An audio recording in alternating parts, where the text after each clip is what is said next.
Welcome to the Tech Egg. Don't get scrambled. Enjoy the video. In this video, I will explain how to change your Ford Fusion transmission fluid. First, ensure your vehicle is safely elevated on jack stands, providing ample space to work underneath. Next, find the transmission drain plug, which is often an 11mm bolt or a T50 Torx bit.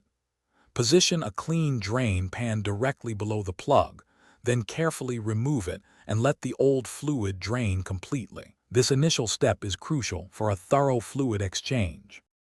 After draining, remove the transmission pan bolts, being mindful of any that are difficult to access. Gently pry the pan loose, allowing any residual fluid to empty into your drain pan. Thoroughly clean the pan, removing all old gasket material and any metal shavings. Next, carefully remove the old transmission filter. Lubricate the O-ring on your new filter with fresh fluid, then firmly install it into place. With the pan clean, install a new gasket and carefully reattach the transmission pan, tightening the bolts to about 5 foot-pounds.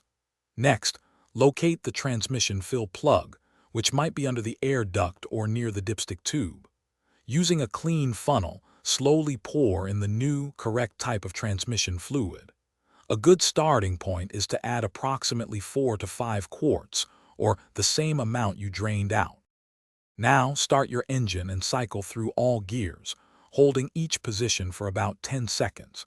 It's crucial to get the transmission fluid temperature between 185 and 200 degrees Fahrenheit. With the engine running and the vehicle level, remove the fluid level check plug.